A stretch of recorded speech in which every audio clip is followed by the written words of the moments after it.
Well, good morning, everybody. We are back. It is Guido coming at you from the left side of the Atlantic with my coffee, French roast. And it's Pilgrim on the correct side of the Atlantic with his Royal Blend tea in his original Guido mug. Cheers. Excellent. Cheers. Here's to you. Welcome back, everybody. That's it's not carpentry. it's a loud coffee shop. It's a lot of banging. A lot of banging around. A lot of bang. It's really early for all that banging around, my friends. Really early for all that banging around. We are back. So, did it take me leaving for the floodgates to open and for World of Tanks just to lose its mind? I think it did. I mean, what the heck is going on? I don't know. I mean, the world just collapsed and turned upside down. The whole of the world. It's just the changes, like the rapid fire Crew 2.0, field modifications, 1.14, Frontline has tier 9s. What, I mean, goodness gracious. You need to stop going on vacation. Yeah. I'm not saying it's aliens, but it's aliens.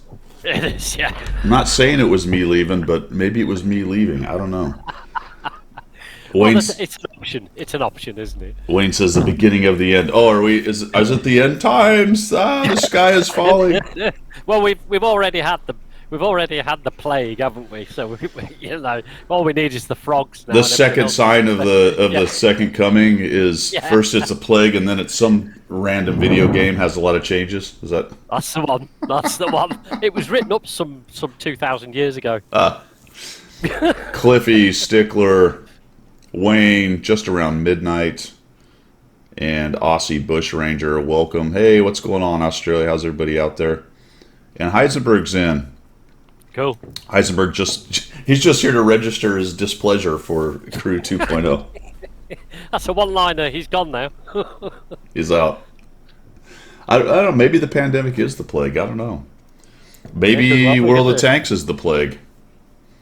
If you listen to the forums and all the screaming and crying. Yeah. Oh, I thought Aussie Bushranger. You got me with Aussie Bushranger. I know we do have an Aussie or two around here. We do have a couple of Aussies because I keep getting called a pommy, something or other. So yeah, we definitely got some Aussies. Bloody people keep calling Pilgrim names. All right. Well, let's see. Channel news. What's going on? Well, I'm obviously back from vacation, which I had a fine time. Showed a couple pictures last stream yesterday. I won't bore anybody with those details, but saw lots of animals, did a lot of hanging out on the porch, and it was good. We had a good time. Did you, as an aside, did you see any hummingbirds? Because you got the moose in. Only 800 million hummingbirds. Is that all? So my buddy comes up. He's a retired Navy diver. He comes up and he cannot stay still. And this guy can fix just about anything. So my mom puts the hummingbird feeders out, and we got a big wide porch, and there's all these hooks, and we can get like 8 or 10 of the feeders out at one time because it's a big porch. So he finds all the hummingbird things and starts cooking up, and it's just water to sugar, 1-4 water sugar. But you boil it up and you boil the sugar into it, and then so he fills up like 8 of these damn things.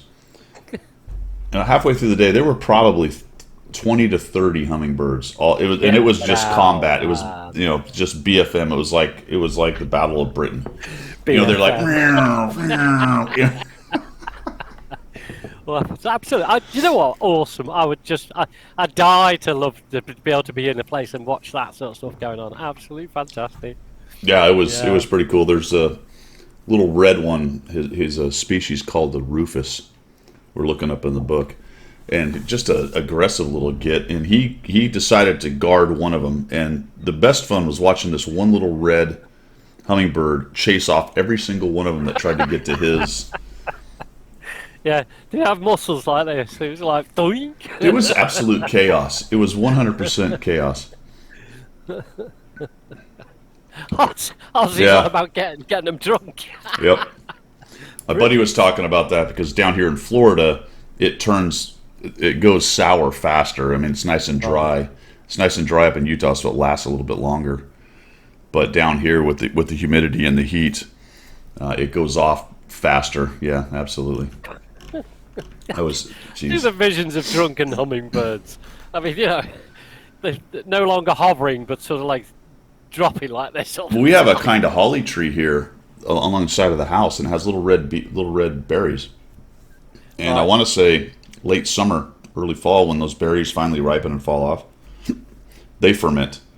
And there's an absolute bird party on the side of my house every year. Like, they are squawking. You'll find them, some of them walking on the ground, falling. It's awesome. Yeah, you know, like you get these like superb nightclubs that are world famous. Yeah. I reckon that's the bird equivalent. Guido's back garden is the world famous bird nightclub.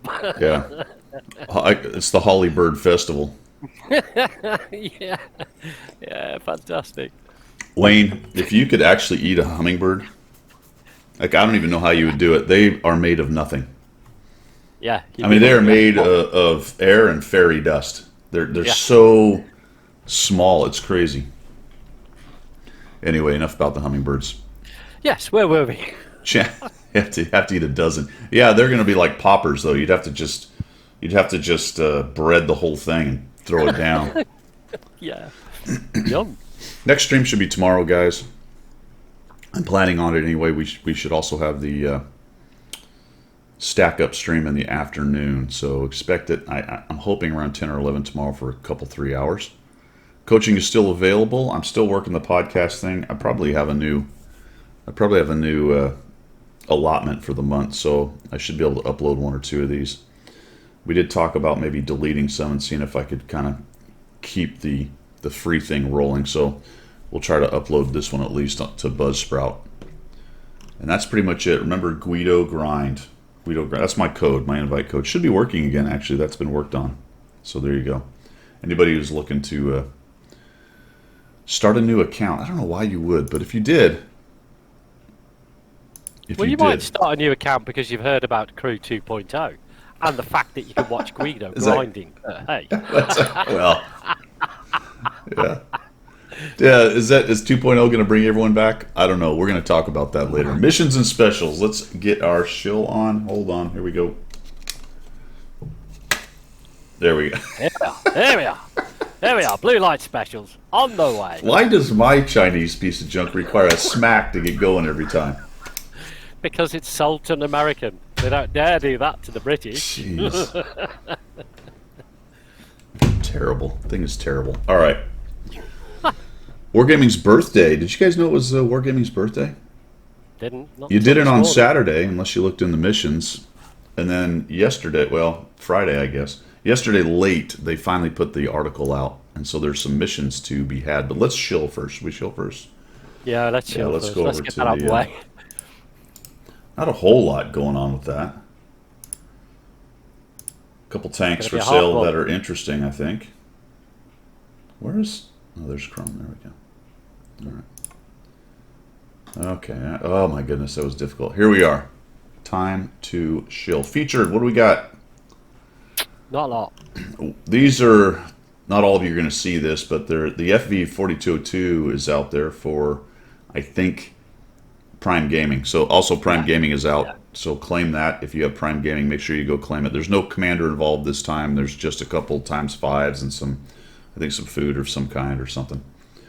The Action X is involved in that, as is the Panther, and I think the Sturv. Although I've got some other stuff in here because it looks like I've got the Canonin STA2. Oh, these were out already. This I don't know what brought these out. Do you have these, Pilgrim? The Canonin? Not featured. No, not where are we at? The vehicles? Yeah. No, we're in featured. No, I've got virtually nothing in featured. I'll tell you exactly what I've got in featured. Once I get it back up again. I have the 30 days Watt PA and the T45. Mm-hmm. A bit of everything. Personal reserves and the million credit bundle. Bust. I've got nothing else in there. Really? Yeah. So I think whatever you're seeing is either the veterans stuff. Yeah, so that's all. Yep, Prime, that's all veterans or Twitch Prime right there. So that, because I've got the IS-38, 1357, yada yada. So for everybody else, we'll get to the vehicles in just a second that everyone can see. Not much going on in the gold. There's a couple decent starter kits. If one of the dozen of you or so that are watching doesn't have premium, those are always nice for a weekend of gameplay. I mean, $5 for 3 days and some gold. That's pretty cheap, really, at the end of the day. I mean, what are you going to spend on a movie, for goodness sake? Exactly. You know, it's an Apple TV subscription, isn't it? Yeah, absolutely. For want of a better thing of comparing it against, but yeah. Yeah, premium time, standard. All right, let's take a look at the vehicles then that pretty much everybody can see. We got the Su-130 going on with the Altai Fox 3D style. Skins, yeah. I don't think you can get it without the style, so you're going to pay out the nose for the style. Nope, you can right there. So it's $44 Right. for just the tank. So you can get it without the style. I personally, I don't know how you would class this particular TD, but I rate it slightly better than the Scorpion G. Yeah. For some odd reason, but yeah, it's slightly better than the Scorp. I mean, I used to love the Scorp G, but it feels like something's happened to it, and they've got this that came out, and I feel this is a little bit better. I still like the Scorp G a little bit better, but I will say that they fixed the deal where you zoom in on the non 360 turrets, because that was always very frustrating with this tank. Because you'd zoom in, you'd be looking this way, your gun would be that way, and you try to zoom in, and now you're looking here. So now you can actually zoom in where you're looking. So that makes it a little bit easier for me to maneuver and do my zoom in, zoom out kind of stuff. So I don't know, I'll have to try it again. It's a credit maker, you know. Yeah. Got good pen, good alpha. You have to play it carefully, which means you should get some shots in before you get taken out of the game. So there you go. The Borosk. The Borosk is out. Very good medium tank. Yeah. It's like a wheeled tank with tracks. It is, isn't it? That's a good description, really. That is probably the most apt description. A wheeled tank with tracks. I mean, it can get tracked. That's that is the weakness over a wheeled tank that will get tracked because obviously it has tracks. The Defender, still a solid heavy. Nothing much very exciting about it, but very forgiving if you're a new player because it will just bounce stuff whether you want it to or not. Yeah. Just some good packages. I don't know what the price point breakdown would look like. For what? But I mean, for the Defender packages, you got the war chest. It's $43 for just the tank. It looks like, so that's not bad. Oh, okay. 34.3 is out. That was recently buffed. I kind of like that tank. I don't know if it's worth 44. What else is going on with this? 44 for just the tank? Really? Nothing else. Hold on. Why is it $1? How is this $1 more expensive than the Defender? Are they kidding? There's something else here? No, there's the tank, a slot, and a crew. Yeah. Well, that's... Seems a lot of money for that, doesn't it? What? You have to be kidding me. It's $1 more for the T-34-3. Now, it does have preferential. Is that what they're pricing it? Wow. This has always been cheaper than... I've never seen a medium more expensive than one of their more popular heavies, or I've just missed it. It's not very usual, I don't think. That's $1 more. Yeah, that's bizarre. Well, there you go. That's with a discount. That's a special offer discount. So work that one out. Well, they both can use a coupon. They can both have a coupon. Oh, can you use coupons on Yeah, you can see the little coupon symbol. Oh, right yeah, there. okay, yeah, you can. So if I use a coupon, what does it bring me down to? I have a 20% coupon. Gets me down to $35. It's better. It's more like it. Still $1 more expensive than this. Yeah. Yeah. I'm going on about that, but that's a little bit surprising. It's the standard act with their pricing. Sometimes it's just all over the place. Indeed. You know what I mean? Guys? Isn't their pricing just all over the place? We've talked about it a bazillion times. Yeah, it's made up by one guy is in room 6 and another guy's in room 8 and there's another one in room 15 and they all just make the prices up as they go along. So the points are made up and they don't matter. Is that how it went on that old TV show? That's the one. Thorus is in the house. Good name, Thorus. Thorus, what's happening? All right, so you can buy just the skins. If you go over to the specials, if you're looking for just 3D skins, that's where you'll find those for the Barask and for the Su-130 right here. Also, I think these were on the ones that were on sale on RU that we talked about several weeks ago. Yes. When we talked about how we were surprised we didn't get to see them. Excuse me. A little verklempt. No excuse. A little verklempt. Hope I didn't catch the Rona on the airplane. So here they are. Around. Now, if you want to know what they look like, I was looking at this going, why does Wargaming, when they sell skins, like, go up here, it just, they do this, I think, so you don't think it's the tank. I mean, that's the trick. Okay, yeah, that would make sense. But it seems like they could do some other kind of thing that gives you a Yeah. better idea of what the skin is, or, Yeah. I don't know. Yeah. You know, Yeah. this is going to apply a little bit to something we're going to talk about later, but, and I know we give Wargaming heck about some of these things like this, but really, you can lead a horse to water, but you can't make him drink, right? At some point, the consumer has to pay attention to what's going on, right? Yeah. Anyway, go ahead. Because I would say, I mean, when you start putting your hand in your pocket, you actually know, you want to know what's happening, don't you? You know what I mean? Well, yeah, and you know, you have to do your due diligence. You know, Yeah. There's a line between just crap UI and not giving enough information, and you didn't pay attention. You know, Yeah. that's kind of hard sometimes, I think. Anyway, Yeah. anywho, if you want to know what these look like, my point of this whole thing is there is a little thing you can click on, and there you go. Now you can get no kidding the view of what these styles look like, and they're I don't know, whatever. I mean. Well, they are to taste, aren't they? I mean, you know, a chest of gold on chains on the back. Is she throwing up, or what's going on here? Oh, I don't know. I don't know. I struggle with comedic 3D skins. I like 3D skins that are relevant and applicable to tank warfare. Yeah. But when they're putting surfboards and chests of gold and Thor's hammer on there, you're like, okay. What about the largest studded club known to man? Well, yeah, there is that, isn't there? I mean, no, not really. How? That is a large club right there. Yeah, but he's a Viking. He can heft that, can't he? Isn't this a woman though? I think it's a. Is it? Get out. She's Looks got a like beard. a woman. What women do you know have got a beard more than you? I can't see the beard. Is there actually a beard? Yes. Oh. Unless she's very hairy. Oh, there's a Viking guy. On this side, there's a Viking guy. Okay. But that shield. Okay, all right. Yeah, That shield yeah. is 200 millimeters of spaced armor right over the hatch, so that's what that does. Yeah, You think? I'm pretty sure. Okay, we'll go with that.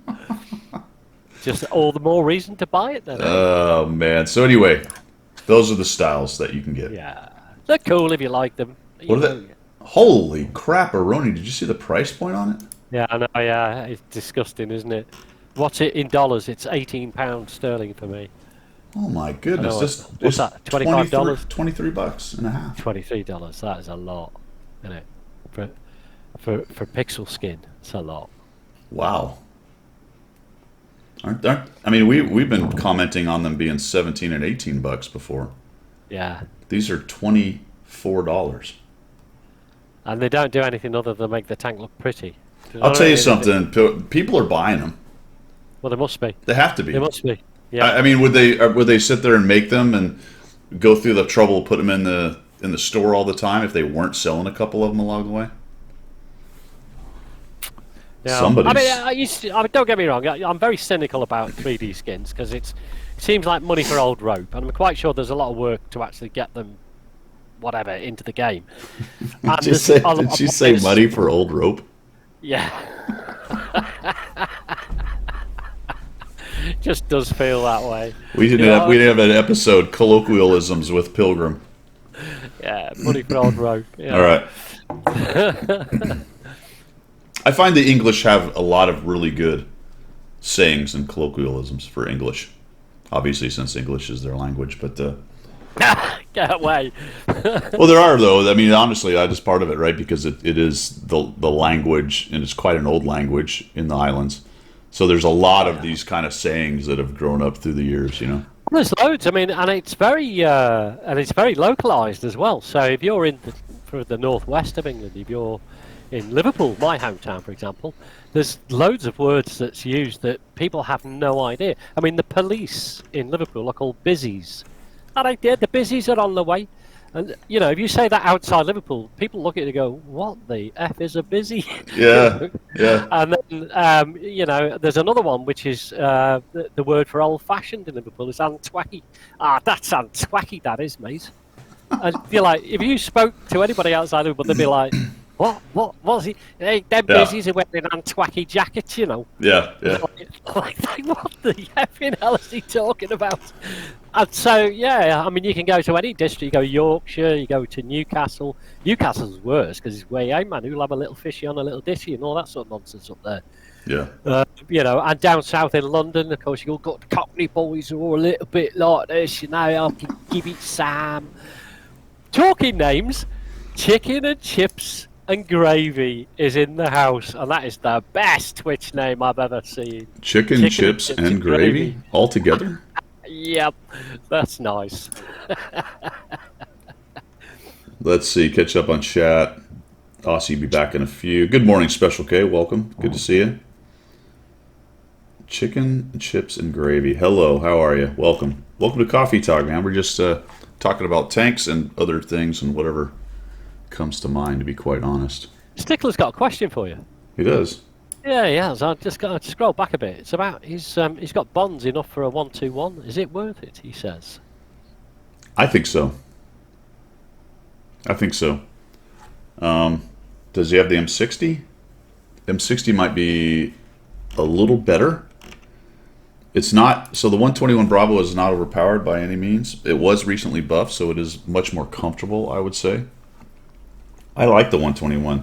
Now, I'm a collector, so I used my bonds and bought all those things. So I bought the M60, I bought the 121 Bravo, and a couple other things in there. I'm really waiting for the next, tier 10 reward tanks that get chucked in there. Hopefully they do that at some point. So yeah. I like the tank, actually. It's a little bit closer to the Soviet hover mediums because the gunfire's faster. Whereas the 121 has that big boomstick and it's a relatively slow reload. Although that's actually been improved as well. Fairly recently, it fires a bit faster. But the 121 Bravo feels a little bit more like, kind of in between, really, the 121 big stick and the little Pew Pew T62 430. Yeah. Or 140, not 430, because the 430 is more like the 121. Although the 430 is, I think, better than the 121 because it just has better armor. Yeah. It's just slightly more bouncy, isn't it? Grumpy Old Man says hello to you. Hello, a fellow hometowner, he says. Where's that?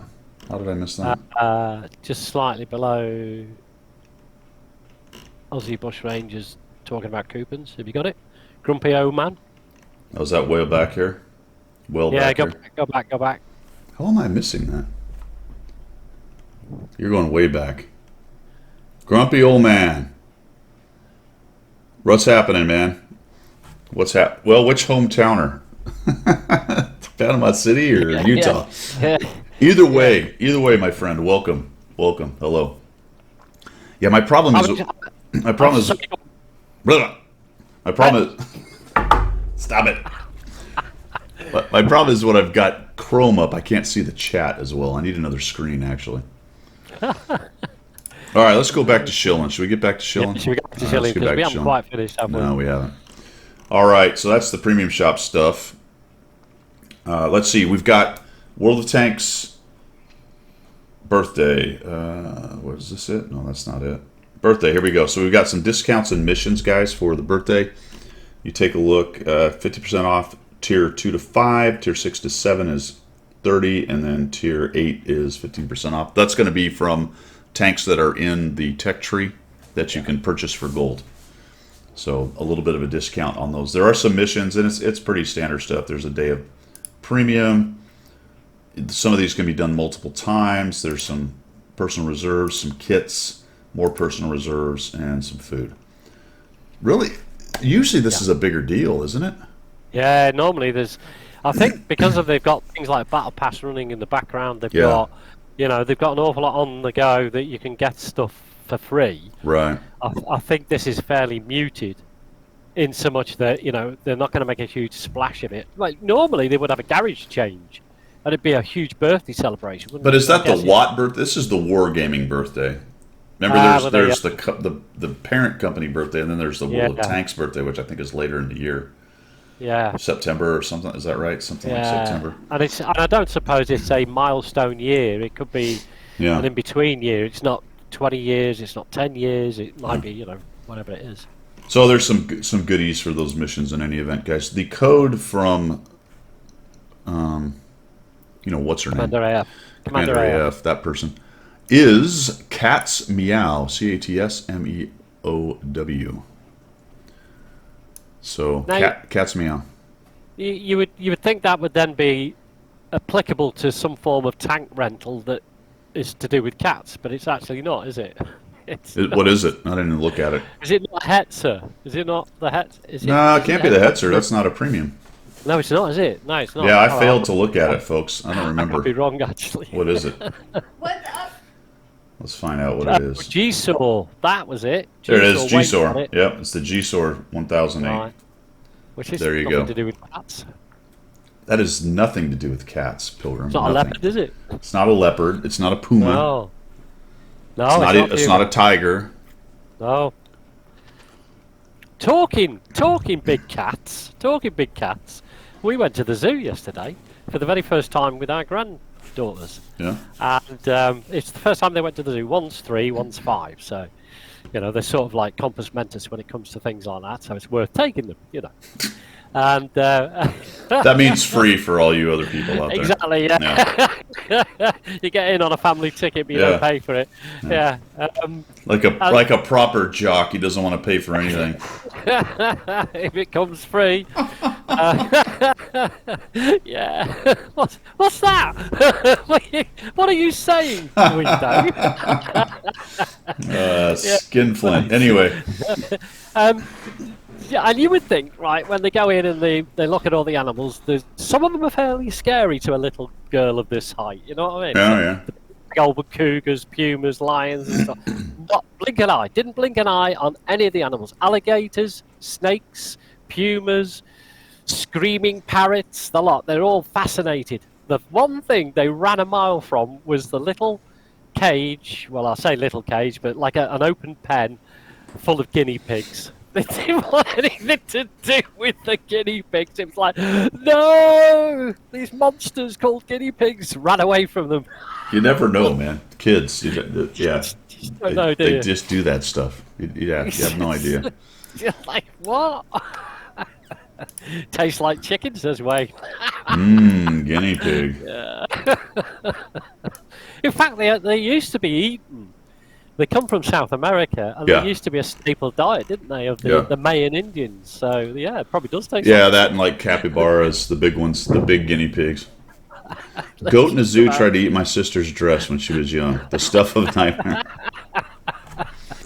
So here's a weird thing. So we're driving up to the cabin, and in the lower road, there's several cabins along the way. It's quite a narrow little canyon that you go up before you get up top, and it spreads out a little bit more, but there's some cabins along there.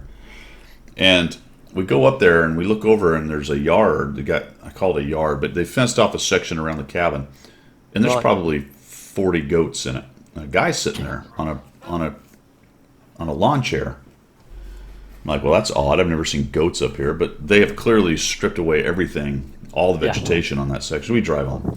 Next day we come down because we're going to go down to Park City. They're still there. He's still sitting in the chair. I don't know if he left that night. No idea. Probably a 12-pack of beer next to him or something. Yeah. Third day, he's gone. And there's a sign. And come to find out that this is a business. So the guy who owned the cabin had hired the guy to bring the 40 goats up. They put a temporary fence around, and the goats just ate everything to clear it, I guess. So, like, it's like a lawnmower, but it's green and saves the planet. Now, what I couldn't, it looked like a fire had gone through. They'd stripped it so badly. Fantastic. So I don't know what the purpose of it was, because it was mountain foliage stuff. It wasn't like it was grass or weeds. It was just. I mean, there were some. Speaking, I guess. There were some grass and weeds and stuff, but there was also the low bushes that they stripped bare. Right. Right.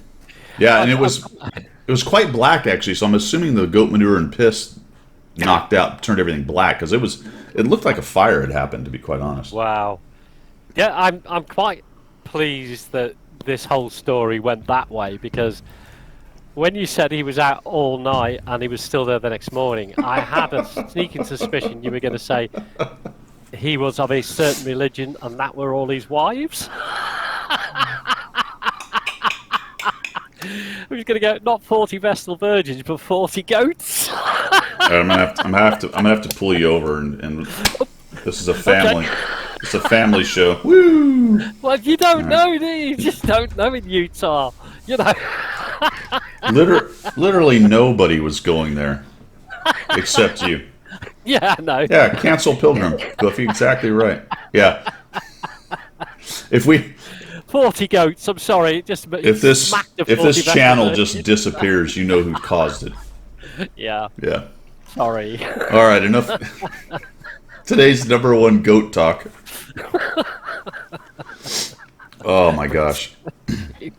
Internet, please. All right, fresh look bonus. This is the Prime Gaming. So if you have Prime Gaming, you need to go grab that.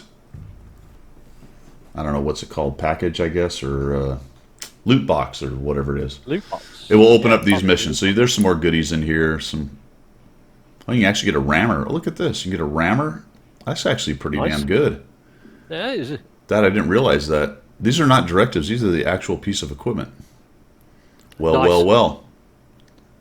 That's actually pretty good. Okay, so you got some of that stuff. You got Fresh Look, which is the standard one. This has got reserves and other stuff like that.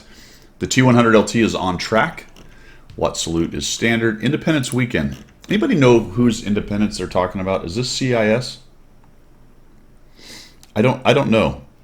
Because when I first saw, I don't know if CIS became independent of anything. What, who, you know? Well, that's true. I mean, they kicked out the communists. Yeah, there is that. But well, in theory, they kicked them out, but they're all the same people, basically. Yes. Well, I mean, look at the head of the. Anyway, let's not go there. Yeah. I mean, yeah. Without getting into the good politics or bad of it, that's just a fact. It's the same. The same people are still running the country, to be honest. But yeah, oh yeah. So they might have. I don't know. Do they have an independence? Who's? There's no information, is there? There's nothing on whose independence it is. You would think it would say Independence Day 4. Well, that's what I'm saying. What Cliffy is saying, when the USSR fell, they might be calling that independence. I don't know. Anyway, there's a weekend of it going on, so there you go. Which has more goodies. That's all I guess that matters. Wargaming's birthday. Here's the missions for that. We talked about that. So there's some goodies you can get out of that thing. And the nice thing is they're fairly easy missions, aren't they? You know, there's nothing difficult there. Yeah, you pretty much just play. Just play. It's going to happen. I mean, it's damage caused. That's actually quite a bit, 23,000. But you can do it 3 times, so you're going to get these all this stuff 3 times. Actually, there's it's coffee and cinnamon. Oh, it's rations for everybody. It looks like rations, yeah. For all the nations, for all my friends. All my friends. Yep, that's all the nations then. So, what's that? 3 times, so 6 food items for every nation. And if you don't use them, sell them because they're worth 10,000 each. All right, and we've got multipliers on track. We got 60 TP. That's the other on track. So you can go up the Big Lebowski line right there. That has just come at the right time because I'm just about to purchase that. That's one of my on my wish list tier 10s, which I've done the grind for, but I've just never had the credits to spend. We'll talk credits later, but yeah, now I'm just about ready for that. That's cool. Well, honestly, that's fine because in the future they can call it reunification weekend. Yeah.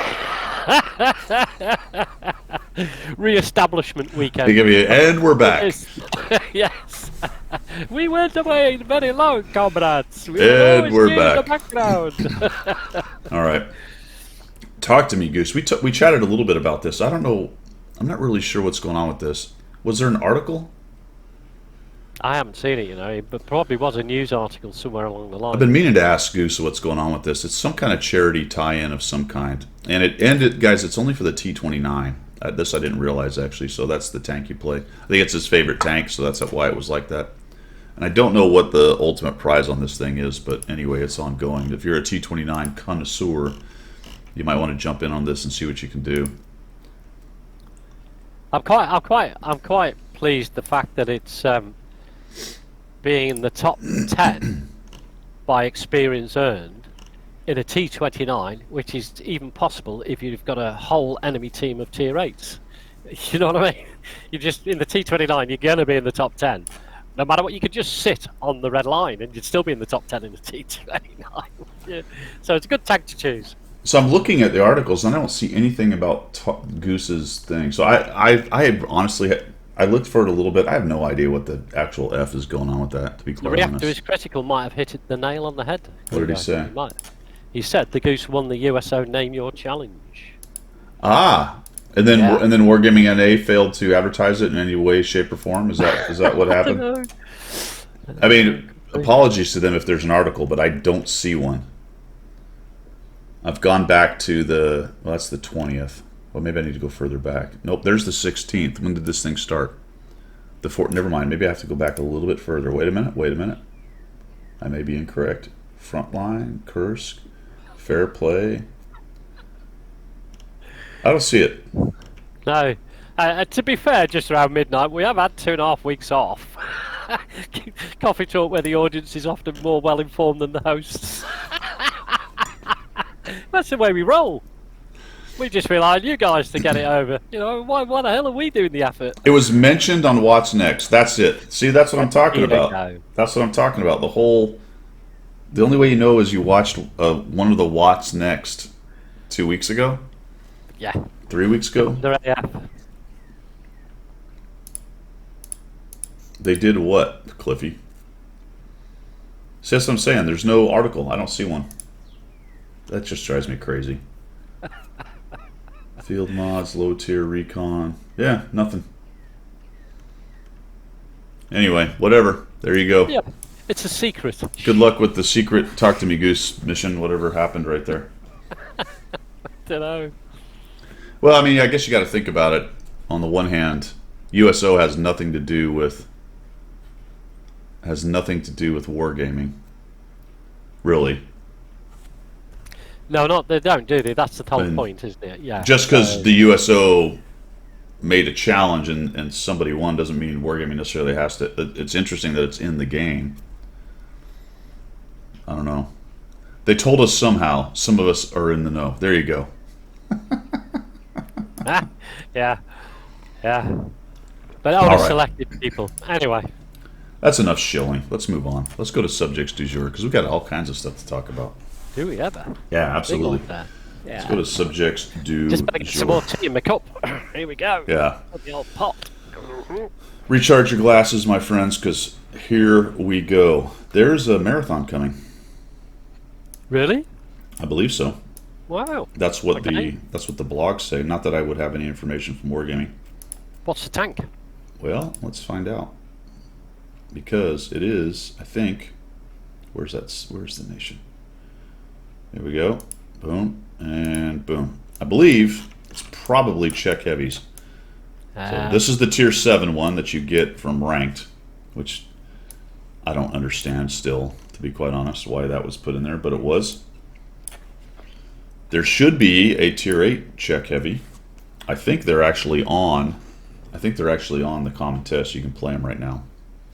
Okay. I believe they're in there. Yeah, for the 1.14. Yeah. Yeah, 1.14. So this is tied into that. So the scuttlebutt is the marathon will be the end of August, and we should hear by the 20th or so-ish is my understanding. That is zero information from Wargaming. I am not giving away any proprietary information because they haven't said boo about it. But right. That's not true. Apparently, someone told the blog. Right. Remember you got the official leakers, and you got the semi-official leakers, and then you have the leakers, and then you have the evil leakers. So you know, one of them. Yeah. Yeah. You got the the inside source tells me. You get this in the royal family a lot. You get this, a royal insider informed us that, and you're like, a royal insider, really? Okay. Yeah. What, like the coachman who looks after the corgis? Yeah. Yeah. So you never know if it's the official leak, the semi-official leak, or the unofficial leak. Yes. There you go. Yes, it's just the leak, isn't it? It's Yeah. just the leak. Yeah. So we'll go firm with that then. It's the Czech heavy tier 8. Now we've been wrong about this before, though. I don't remember We have. which nation it was. We thought for sure it was going to be that nation's tank, but it was really a unrelated marathon Yeah. for some other premium that came out. So don't quote Yeah, me. we were It's very wrong. possible. Who knows what the hell it is? More than likely, I'd say it's a tier 8 of some kind. Yeah. My assumption is Czech something heavy, I guess, because that's the line. But who knows? Yeah. There's probably a marathon at the end of August, which Well, I look brings forward to that. yeah. So the next thing is this Championship International. I found this really fascinating. Kind of came out of nowhere because we'd heard nothing about this. Let me call up the article here for you guys. So this is interesting. Now remember back in the day there was WGL-NA League or WGL League, Yeah. and then NA or Yeah. EU or RU, whichever region it was that the league, and then they would eventually have the champions play against each other. There's a 15v15 tournament with a prize pool of $154,700 US dollars. Now that's the whole pool, so that's going to be split out. Who knows what the top prize is? They didn't. I don't think they broke it out. Unless is this no. I didn't see the breakout, but I did. I mean, jaw did drop when I looked at the actual amount of money that they're offering as prizes. Not Yeah. the individual prize, but yeah. I mean, it's 140 something thousand Yeah. dollars. So there's not a lot of detail in this. Every oh, here we go. Every qualifier offers teams an additional prize pool of 7,500 euros. Okay. Right. It's 15v15. There's not a lot of detail here, and this is not a video, so there doesn't appear to be a video out yet for it on what's going on. So there's going to be regional qualifiers. Obviously, you're going to need a 15-man tournament. Doesn't really even get into how many. Like, do you have 17 players? Because you should have a couple alternates, I think. Yeah, there's just some kind of basic boilerplate conditions. Things you sort of need to know. Because here's the big deal. The championship is in China. Oh, okay. All right. Which, Yeah. so there's already been some posts on the NA forums, people doing the standard. I'm going to call it xenophobic. That's not xenophobic. I'm just, the whole I'm not going to China, blah, blah. Personally, actually, Yeah. I can't. But anyway, I can't. But Yeah. there you have it. No, Not that I would be on one of those teams that would be good enough to do it. But No. you got to be willing to go to China, essentially, if you're going to win. That's the big deal. Obviously, look at this, mandatory quarantine. Period of the quarantine will be required. Each player will be accommodated in an individual hotel room, cannot leave. Man, that's perfect for gamers. Yeah. Yep. Yeah. Go to China with your computer and play World of Tanks for 2 weeks or whatever the damn quarantine is. You just know that your computer won't be infested with viruses afterwards that want to gaze into the inner workings of everything that the Western society is doing. There you go. Tinfoil hat time. You'll get 3 meals. It looks like it's like a jail term. I don't know, man. Costs covered. Issuance of a Chinese visa. What? Oh, visa. A visa. Okay. Okay. Obviously, you bring your own passport. Do they confiscate passports in China? I don't know. Travel Well, from the occasion that I visited China, there was no passport involved. So I can't really tell. You were on the pilgrim visa. Yeah, I was, yeah. Travel from the country. So they'll pay for the travel. Airport and departure to player's country will be chosen by the WC. Oh, okay. But we'll take into consideration convenience. Okay. Accommodation in China, so they'll pay for that. Both for the mandatory quarantine, saying, oh, by the way, it doesn't tell you how long that quarantine is. No. Is it 2 weeks? Is it 10 days? Is it 5 minutes? 7? I mean, what is it? Yeah. It's dollar dependent. Be able to provide travel document details and personal data necessary. Follow the get a Chinese visa. Bear certain visa expenses. So you're going to have to pay for that, I guess. Be ready to comply with all COVID-related restrictions. Means upon arrival, there we go. Transfer to a hotel to spend a legally mandated period, whatever that is. Right. Undergoing COVID testing as required Yeah. by the then applicable Chinese regulations. Oh, by the way, by the Chinese. That's your DNA, folks, by the way, in case you're wondering. Yep. Which they will then have.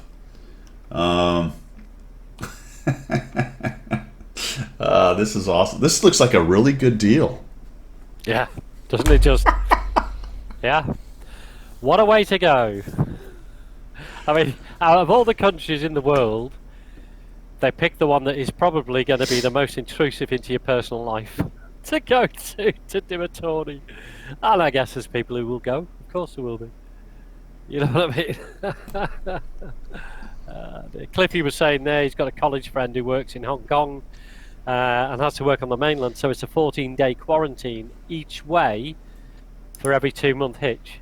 14 days each way. 14 days. Wow. A whole month of your life you'll never get back. Man. Yeah. 14 days each way. For every 2 months. He's done it 4 or 5 times. What do you mean 14 each way? So when you leave, you're going to wait 14 days to leave? Well, no, you go into quarantine when you come home, don't you? Well, not here you don't. No. We don't do that. No, in fact, we're getting to a point where we don't do that either because like 90% of the population have had a double jab now. So Right, that's because quarantine doesn't work. it doesn't. It doesn't. They have the number. Again, we don't want to get into politics, but there are numbers in New York in big buildings where people were quarantined and they got it because it's in the air. It's in the air. It's funny, isn't it? Don't tell everybody, but it's airborne. It's an airborne virus. All right. Anyway. Yeah, let's stop that. Yeah, let's stop that.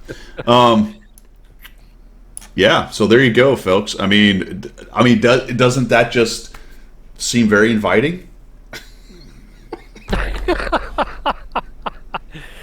The thing is, the hook is, the best players will want to be in the tournament. The best players will want to go forward to the finals. The best players, the best clans, whatever it might be.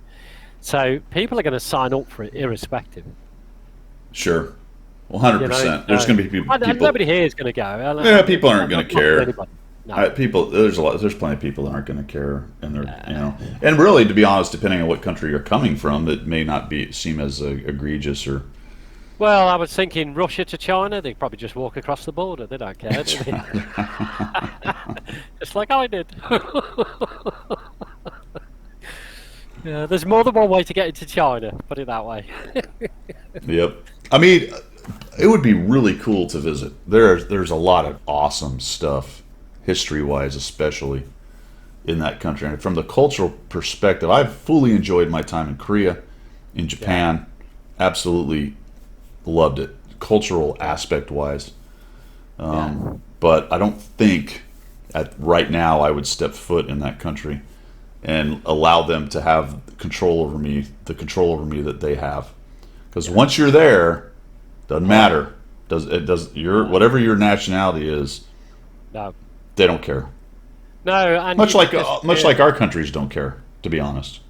Well, that's the point, isn't it? I mean, give it that the British Embassy would send a representative to go and see you, doesn't mean diddly squat. At the end of the day, if the Chinese made you disappear, there may be some slight noise from some corners of the world, but you're just another backpacker that got lost. Well, I'll tell you what, though, once you apply for that visa, they're going to scrub social media for you and see what's Oh yeah. Now it may be some low-level apparatchik from the party or some bureaucrat, and they may not care or dig too deep or whatever, but it's going to happen. Yeah. Their whole social credit score and all this crap. So you know full well, being a veteran, I mean, neither of us can actually go there. Well, I can't go back anyway, but neither of us could go there. But I haven't actually invaded them, so you're. I am a one-man invader of China. No, I wouldn't be able to go there, 100%. No, so and immediately we did apply for a visa. I mean, yeah, we would get scrutinised by both sides. I mean, the good old MI chaps here would be all over me like a rash. Why do you want to go Yeah. to China? Come and talk to us. Yeah, I'll Pop see. in. That's why I wouldn't go. Yeah, No, absolutely. absolutely not. All right. Anyway, Anyway, there you go. I thought that was kind of fascinating that they've decided to do that. Cool. My question is, because they are going to be taking on Chinese teams, back to World of Tanks, of course. They are going to be taking on Chinese teams. Their game is quite different. Yeah. So I'm wondering how that's going to go down. Will they be playing the Chinese version of the game, or everyone else's version of the game? Yeah, that'd be interesting, wouldn't it?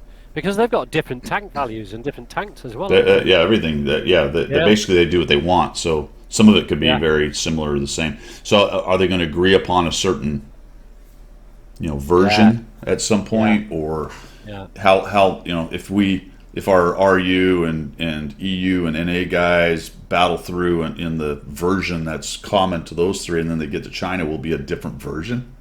Yeah. Yeah, that'd be interesting, wouldn't it? How that's going to be worked out.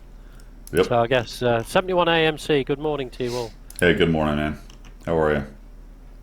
Yeah, that would be that.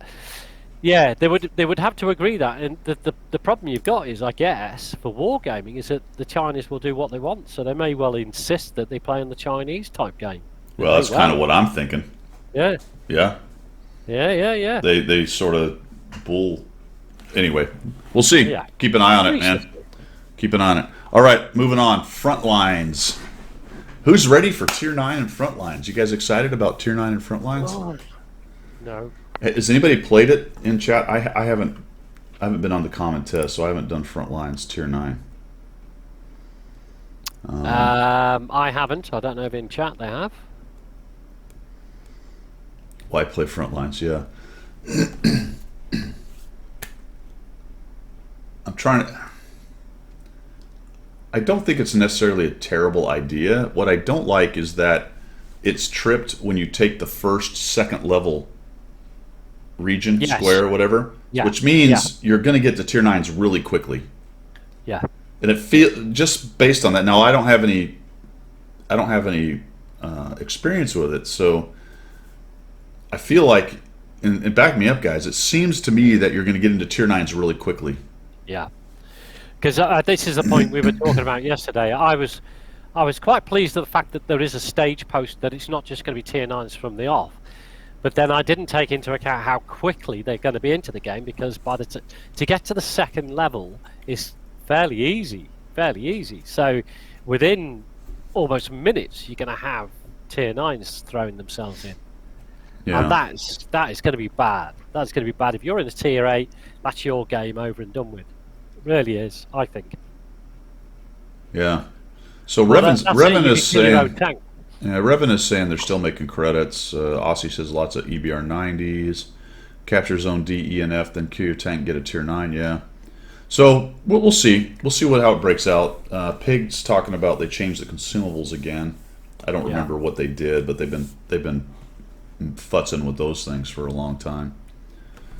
So let's see, man. I don't know. I don't know. They've added, I think, what Pig was saying. They've added some other consumables, and they've revamped some of the existing ones. I think. Yeah, the landmines. I do remember them talking about that. Yeah, putting a minefield out and all that nonsense. So here's my take with this, and it's the same take as what's the other one? It's my same take as kind of Crew 2.0. No, Crew 2.0. Oh, Crew 2.0, right. And it's a larger meta take. My question always becomes, why did we do that? Yeah. Well, Guido, because we have to make better stuff. Well, you had a really good mode that people loved. Yeah. Like why did you not make a new map? Yeah. What was the purpose of adding 9s? Is it and of course we're going to get they're just greedy, right? They don't want people to make as much credits. I don't know, maybe, to be honest, but I don't know, man. I don't get it. from personal experience, and when Frontlines kicks off, I go to my competition account on the EU. I have ran my competition account purely on the credits from Frontline in the past. I have made millions of credits. I think I'm already sitting now at 35 million on my competition account, which I did nothing to get other than play Frontlines. So I think overall, if you look at the biggest picture, World of Tanks worldwide, they've probably gone, we are giving a lot of credits away here. And people are not spending the gold they would need to, or whatever it might be, to get the credits from Wargaming, because they're getting them for playing Frontlines.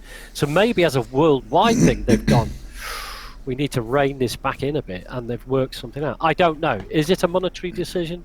Only they will know, and they won't be telling us anytime soon, will they? Yeah, I hate to go to that because it's the only thing that makes sense. I mean, yeah, literally, this mode maybe potentially might still be is. I don't know. We'll see when it actually comes out. The most popular mode they've ever created. Yeah. It was the only one that was close enough to the real game to have any staying power. Yeah.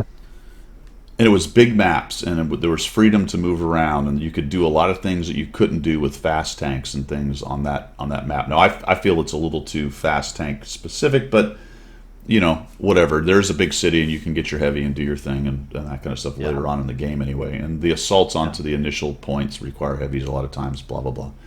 Yeah. But it was just, it was all one tier, which is a complaint with people. It's big maps, which is a complaint with people with a small map. It made money. You could make credits. I can't comprehend what brain synapse fired in some developer's brain that said, "Ooh, I know." Yeah. Because what have we actually asked for? Hey, how about Frontlines all tier 6, all tier 9? Yeah. All tier 7. Yeah. How about we just mix it up a little bit and do if you're cynical, you go, well, they don't do 9 and 7 because there's not a lot of premiums, and they won't make a bunch of money selling premiums for Frontlines. In the past, I would discount that a little bit. FL rentals, there's their money hook, if you like. They can do the FL rentals. Well, that's what I'm talking about. There's just no tier 7s to do that with, though. Well, yeah. There's a couple, but tier 9, there's virtually none. Well, actually, there's no premiums. So the cynical guy goes, well, they don't do that because they can't make money. I'm like, well, okay, fair enough, maybe. Yeah. And that's just sad. Well, I think we come back to this very point almost every coffee talk, is that at the end of the day it's a business, and if somebody makes a business decision, it's got nothing to do with the game. To be honest, it's to do with how do we maximize profits for the business, and how do we do that by altering the game in such a way, or the mode in such a way. And I think the ultimate decision. Yes, they want to still create a game that's enjoyable and people want to play, and people will then put their hands in the pockets to play it, etc., etc. Yeah. But at the end of the day, it's a business, and when they come down to it, it's what is the business model? What was the business decision on tier 9s coming on, and was it a financial decision? Right. Your bottom dollar, it probably was. So, Pig says they got confused. Many of us suggested tier 9 rank, so they added tier 9s instead, lost in translation combat. I think there's something to that. So many things they do, to be quite honest, that's why I've switched back to the coffee shop. So many things they do, I find to feel like a committee's answer. Yeah. Right? They all got around like, oh, they want tier 9s, and then they started talking, well, how do we make more money and give them tier 9s? And then someone went, ooh, and then all of a sudden now we have tier 9s added on, and the reason they even started thinking about that was a request to do just tier 9s, and now we have this bastardized system. We'll get to Screw 2.0 in just a minute. It seems like the same thing, to be honest. Yeah. We really need to work on the skills and things, and the crew system's a little messed up. We haven't touched it for 8.5 years. Let's sit down in committee and create a new monster instead of just fixing in iterative improvements the thing we had. Yeah. My question is, what's the trigger point to get Wargaming to change something? Is it the number of players feedback? Is it a financial trigger point? Or is it a combination of various trigger points? Because Right. I mean, nobody goes into this blind. Nobody in a business like Wargaming goes, I know, we'll do this. Sure. There must be a trigger point somewhere along the line that somebody goes, right, this has become a concern. What are we going to do about it? So my question would be, what is the trigger point and how is it triggered?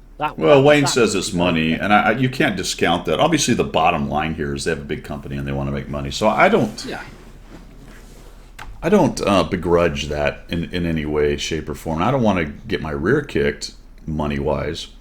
Yeah. And full disclosure for Guido as a CC, I get a lot of free stuff. So to be honest, my experience money wise compared to you guys more than likely is very different because I get handed a lot of tanks and I create content and all that stuff. But I still try to look at it as if I am spending the money. But it has to be. It has to be money as a basis, but at the same time, you have to create a good game that players want to play. I think they understand that. It's a gaming company. They may not accomplish that exactly as we would like. Yeah. But I don't subscribe to the idea that they're just evil. No, I think that's kind of silly and not naive, but unsophisticated. Yeah. To be quite honest, I mean they're not just here to drain your wallets. They want to make money. They want to make a good game. I think whether or not they accomplish that is another question. Yeah.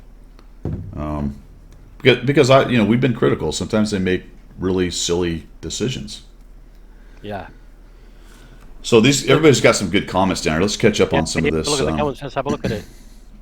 Can't fathom what might make me come back. So yeah, and this is all tied together. This is why it's so crazy right now. The front line saying the Screw 2.0 and the update 1.14 with field modifications. It's hard to break all those out, right? It's hard to take one and go, all right, let's deconstruct this one. How did it come about? What's going on? When they're all now interrelated, they're all coming at a really fast, rapid pace.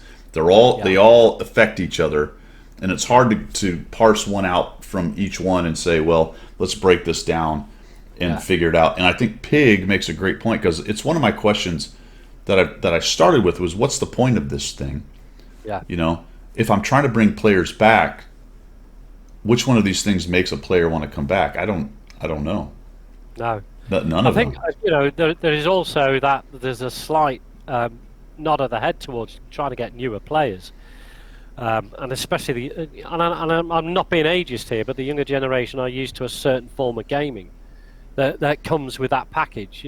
Warcraft or World of Warcraft or stuff that comes with that type of package, and to make it more familiar to those sort of players, maybe that's part of the decision-making process. If that's true, that is one of the biggest mistakes they've ever made.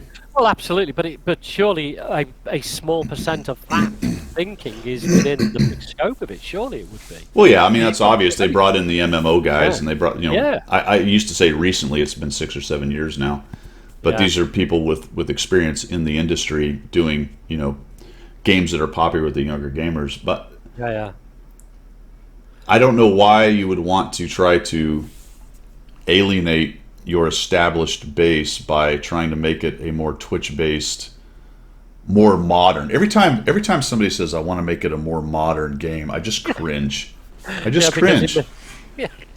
More modern games come and go. They're a dime a dozen. Yeah. The reason World of Tanks worked is it wasn't those games. Yes.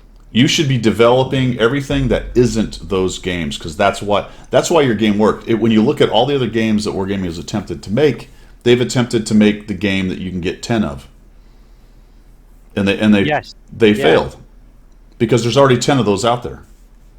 Yeah. So the thing is, it's almost as if they're taking a good thing and they know it's a good thing and they're trying to make it into not such a good thing.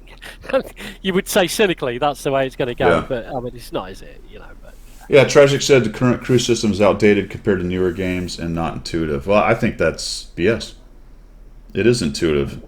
It's pretty easy to do. Absolutely. What's not intuitive is some of the crap. So it's not a case of me sitting here saying the current crew system is perfect. But it makes sense that you have a No, commander you and you said move a that. commander forward and you have a gunner and you have a driver. This whole idea of moving from 5 crew to 6 crew to 3 crew to 2 crew, that has to go away. 100%. I'm with you. That is an unintuitive part of And we've it. said that's a tweak. That's a tweak that's It's a tweak. required. Yeah, absolutely. It's not a complete revamp of the complete system, ignoring the last 11 years of what people have been doing. Yeah. But it's not that. I'm with you, Pig. I mean, I love Tragic. I disagree 100% with what she's saying. I don't think it. I can't figure out where that comes from, to be honest. And I think it's the company line, obviously here. Yeah, You know, the crew system's unintuitive, except that millions of players have been playing with it for 10 years, and it has been working. Exactly. You know what I'm saying? And Commander AF hit the nail on the head when she said, "I'm a new player and I'm just getting my head round the crew system, and now they're going to change it." So part of the game's interest for me was that it was complicated enough for me to want to have to dig into how the crews work, what's the best skills. I mean, the amount of research I used to do to find out what was the best skills for the commander or the gunner, what is the popular choice, what are the top clans choosing. But that's not going to change. That's part of it. None of that will change no matter what crew system you make. You still have to learn which ones are better than others, where they go, what number you need to put on it. Doesn't matter if you make it a 1 to 10 scale, a 1 to 100 scale, 1 commander, 14 commanders, 800 crew, 1 crew. It doesn't matter. There's a min-max system being built, and nobody's going to understand it when it comes out initially, and then people are going to start figuring it out. There's no fix for that. Just because you made it different and you have a better graphic, it does. Again, not knowing the inner workings, it is a decision that has come at the end of so much of whatever that Wargaming have sat around a table and discussed.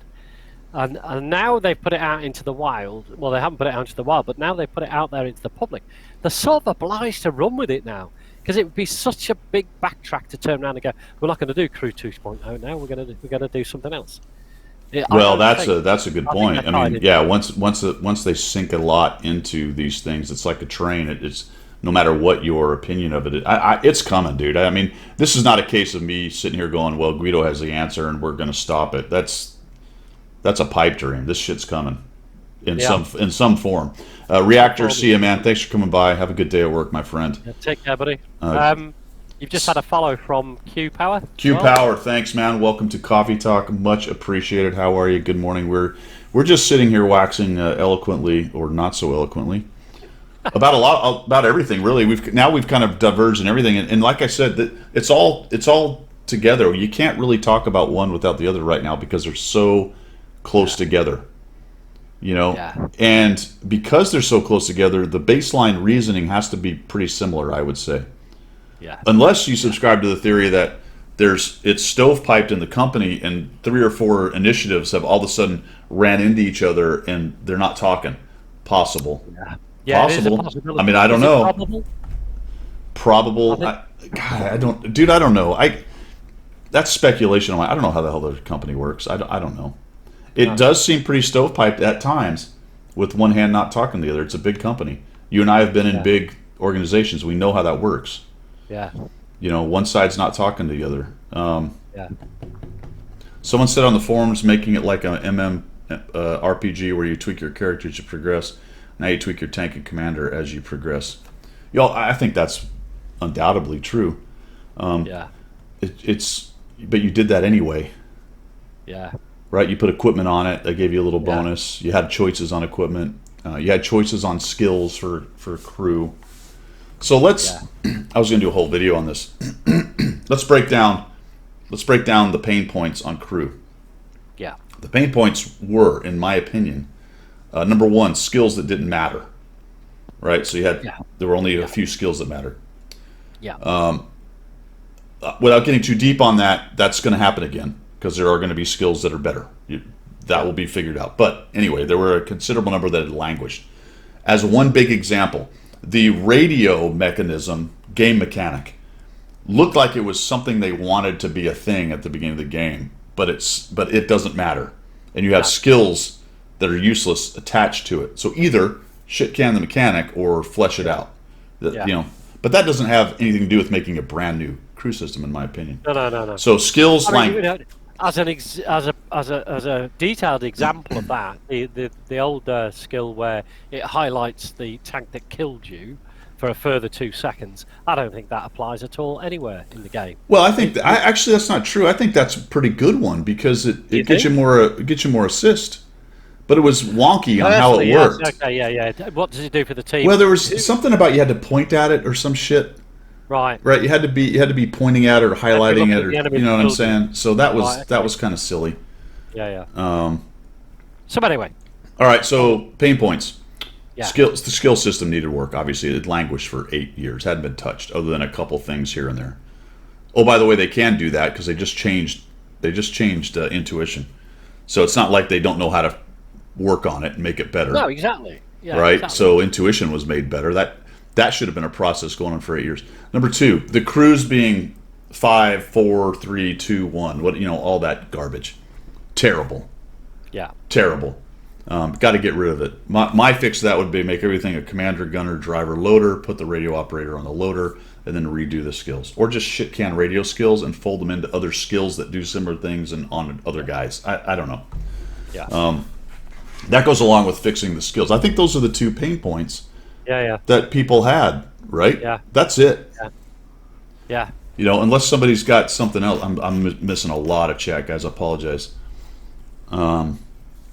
Okay, roles instead of actual position. I liked that I had individual guys. That's the RPG player in me. That I had a commander, these specific guys moved through. I think another pain point slightly was crews forgetting the tank they just did, so that they would people wanted to be able to drive more tanks with their crew other than premiums, which can use any crew. All right, so make a skill that's extra tank. Yeah. Right? So you can level them up in that skill, and now they get an extra tank you can pick. Yeah. The same class, maybe. I can think of a million. I can think of a million things where you keep the baseline. Yeah. The baseline system. On the point of having a set number of crew, 4-man crew, I like that idea right the way through the line. So if you start at tier 1 in a medium, 4 crews progress forwards, right? But I think that I would have a different number of crew per line. So for example, in artillery, you may have a 5-man crew, but it's 5-man crew all the way. In light tanks, it may not be a 4. Do you see what I mean? Rather than the problem with that is the problem with that is the experience system. That's more or less what you're gonna get with the new system, even though it's one commander, because then you're gonna pick it's gonna be about the skills and perks and not the crew members as much. Right. Okay. You know what I mean? So for me, my whole thing is what I've done with my crews as well. Is I've taken my crew from a tier 1, worked it all the way up to tier 10 by paying gold to transfer it into the next tank upwards. Yeah. Do you know what I mean? Thanks, so now man. I've got a 6 skill crews in tier 9 and tier 10. Yeah. And then I can flex them into the premiums. Great stuff. You know what I mean? Yeah. So that's the only reasoning behind my idea of having that similar sort of level going all the way up. Sparky, thanks for the resub. Well, so, but that ties into one of the pain points or questions about how the XP system goes, because one of the big problems with having, say, a Mana Corps crew with only 2 guys is you have to stack so many skills, and then it gets exponentially harder. It's harder to get a competitive crew in a 2 skill or a 2 crew, 2 guy crew, than a 4-person crew, because they spread those skills out that are important. So they've got this weird mix of roles and crew members. Sometimes crew members, the commander, for example, in the Mana Corps is probably the best one. He's the radio operator, the loader, I think, the commander, and 3 or 4 of the important things. No, you've got the commander and gunner, haven't you? Or is it commander and driver in the Mana Corps? Yeah. I mean, I think you could add instructors to the current system as well. But Right, you know yeah. what? So that's all. But that's all pissing in the wind because it's not Oh, gonna. It's not gonna be the old system. They have sold their soul. This is happening. It is happening. I mean, there is part of me which is saying, okay, this is where it's going. Give me the lowdown. Give me the info. I'll go and research it and work it out. So when it actually comes out, I'll be a little bit ahead of the game. Now people say, well, go and do the sandbox or go and do the comment test or wherever it's at. I don't particularly want to do that. What I want is a list for more gaming, a nice little simple list that Pilgrim can understand, saying this is how it's going to work. Learn it now, so when it does come into the game, and I know it's still under work, so it could change, but here's the basics of what it's going to look like in a nice simple pictogram that I can understand. Well, and the huge problem then from the player base from 2.0 and Reactor's Critical, is that who it was? I know chicken chips and gravy, and I read this as well that he posted here from Watt Express. Crew 2.0 is an unresolved issue. It is easier to lose all the drawn pictures than the audience. Well, that's a fact. Yeah. But this is funny. But it will simply be completed and released anyway. Yeah. Yeah. These are always translation issues with these things. So that may not be exact. You know, the way it came off in English. Although I think the general idea of it is basically true, right? They're like, well, you know, we could shit can it if we were going to lose all our audience, but we're going to do it anyway. Yeah, yeah. It becomes a law of averages or a law of depreciation, doesn't it? It becomes okay. How much do you think we're going to lose percentage-wise by doing this? Oh, we're going to lose this percent. How much are we going to gain? We're going to gain this percent. Okay, let's go with the gain now. Yeah. Do you know what I mean? That's a basic business decision. Well, the gain outweighs the loss. So they're looking for some other stuff too. They're trying to increase the top end of the grind, which I'm not necessarily against, because it expands the game. But if you're me, you've reached the end of the game.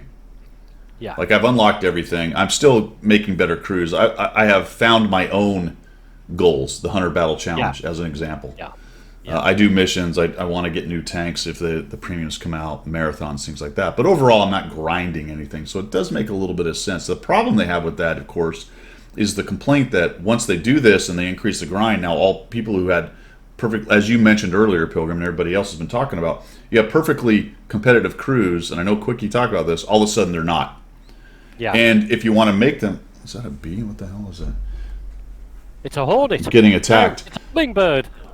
And then they've built this mechanic by which you can pay to get your crew to 80. Yeah. Well, that's the next question. Will there be premium commanders with 80 points available for cash? Exactly. Yep. There we go. I mean, if that comes out, then pretty much what we've been talking about has been verified, hasn't it? It's been, it's a monetary decision. Yeah. If they do that. I mean, I'm only saying that, and we've discussed this in the past, I'm only saying that because World of Warships has commanders you can buy with ships. That are fully skilled up. So, it happens in a different section of the same company. Yep. So, yeah, I know. There's a lot of talk here. Field mods. I mean, we'll get on to that, but there's a lot of talk. Field mods is tied into it because it's kind of the same idea. It's expanding the grind on the vehicles, not just the crew. So maybe that's the common thread here with all these changes is expanding the grind both in crew and tanks, and there'll be a painful transition process as people try to figure that out. Somebody mentioned it earlier. I'm sorry, I don't remember who it was, but redoing my crew is going to be a nightmare. It was bad enough with equipment. Right. Trying to figure out the new crew system, and then here's the best part because they've actually mentioned this. There's really going to be no grace period. Once you do it, it's over, and you're going to be spending gold to redo it. So if you F up your crew, because nobody's really going to know what the meta build is going to be. Yeah. We can sit and wax poetic about,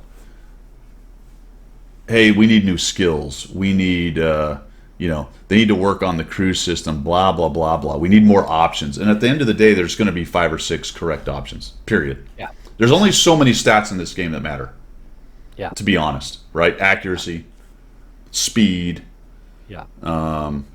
What are they? Accuracy, speed, observation. Yeah, view and camo.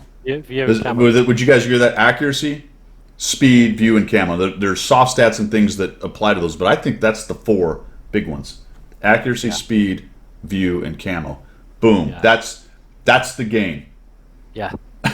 Yeah. Absolutely. To some extent, armor and hit points, but maybe if you wanted a 5th one, armor and hit points. Let's just chuck that in there. Yeah. Yeah. Meaning turret armor, right? Meaning turret armor. Turret armor. Yeah. Yeah. Yeah. In a nutshell. There you go. I've just coined a thing. Accuracy, speed. What did I say? Accuracy, speed, view, camo, armor, and hit points. Yeah. There you go. That's the game. If your bonus isn't affecting those, it probably doesn't matter.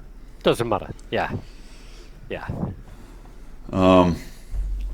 Yeah. So there's a point that Pig's making there about not just trying to tanks still not have equipment a year later, and I'm very much the same. I now have probably I've got nearly 300 tanks, and I probably play 20 or 30 of them. The rest just sit there, and I don't even put equipment in them because at the end of the day I'm not using them. Which I know it's crazy, but I don't. So if I have to go and play one of those things, I have to go and then stick equipment in it. So when it comes to the crews, I will probably only focus on 20 or 30 tanks and crews. I just won't bother with it. Just around midnight's a firm believer in relaying and grousers. I can't argue that, my friend. You're right. Yeah, you're right. You were meta before meta was popular, my friend. Dear. Yeah, it's really too much to wrap your mind around. Yeah. And the fact that it's all going to show up, we're going to have to figure out. Like you were just mentioning, it's a good point. People are going to focus on a few crews immediately because they're not going to have the knowledge or time or wherewithal to go through like 500 crews. We are a bit of an outlier because we have so many tanks, although I think most people watching this have a lot of tanks as well. Yeah. More than likely. So there's going to be a learning process, and they're trying to figure out what's what. People who have played a few tanks are going to have a bit of an advantage. So this gets down then to my ultimate issue with both this and the crew modifications, field modifications, is that it's increasing the ceiling, so you're going to increase the distance between an average player and a really good player. And I don't think this game needs that. This game has never really been about that. There's been little I've said this in the past, and I think this has gone away largely over the last 3 or 4 years. But 4 or 5 years ago, the best thing about this game is you could get crew skills and put your equipment on and do consumables and some other things to help yourself along the way. But you really didn't get that much of an advantage. It was this was the advantage mostly. Yes. Yeah. Right. Yeah. That's going away for things like this. Dumbing down for MMO kind of ideas with Here's an example, and I said this a long time ago, and everybody poo-pooed me, and I'm going to tell them this right now. When they changed the consumables to cooldowns, that was part of this effing up that great part about the game, and people are like, "Oh, I love it, it's great." Blah, blah. No, because it was cool that if you shot a guy in the track and he used his kit, you fucking knew he was done with that. Yeah, absolutely. So now we have this. Yeah, now we have this regeneration thing going on where you're not really sure. And what's going to happen here is it's going to be very difficult to know what that other tank has going on. And that was part of this. Yeah. That was part of this battle where you kind of knew reloads and what they had and what they didn't have, and you can make decisions based on that because you're going to be able to do these min-max things and change things so much. You're not going to know. Yeah, that's a brilliant point, because part of the skill set of playing this game some years ago was the ability to understand that if the guy's used his repair kit, if he doesn't have crew skills that match the repair crew skills, then he's done. So you knew right then, and that made you play a lot more skillfully because you had to be careful with you. Do I repair that track? Do I let the crew repair it and keep my repair exactly kit for that biggie? So there was skill involved in that. There was some thinking involved in that. Now it's almost shoot 'em up, baby. But that's one of the first things that happened when the MMO guys started showing up. Yeah. Right? Those little changes And people Yeah. poo-pooed me back then, saying, "Well, you're making too big a deal of it." Well, not really, because this is how we got here. And Yeah. I already saw that. The writing was on the wall when that started happening. And now we're at this crazy world of builds thing. I like that. Oh yeah, I like that word. Pig Yeah. just said that, world of Yeah. builds, where you're going to be hard pressed to really have a great idea. You'll have a vague idea because you understand a medium does this and a heavy does this, and Yeah. generally you may be familiar with that particular tank or that country's tank, but there's gonna be some wildly different capabilities comparatively to what we had in the It's a past. difficult thing. I mean, here's an example. I played a battle a few years ago now, and I was face to face with a very good Mahou player, and I actually managed to beat him. And I got a message after game saying, "Hey, good game, well done, mate." Now that's because we had a skill battle against each other. It wasn't anything to do with how the game was set up. It's the fact that I just for once outskilled Mahou. Yeah, right. You know what I mean? And that made the game fantastic. Yeah. And now it becomes almost about, dare I say, It's still there. I think It's still there. it's still there, but it's definitely being watered down. And it's like Pig Yeah. said, you can be spotted over 20 seconds now. Reloads and repair speeds are going to vary widely, and that difference is getting bigger and bigger as we move forward in the game. It used to be that pretty much everyone's tank was basically the same, and it was your skill that mattered. Yeah, yeah, Now, and it also applies to overpowered tanks. You get the overpowered tanks. The reward tanks are particularly egregious in this area. Lady May, how you doing? Sorry, I missed you coming in.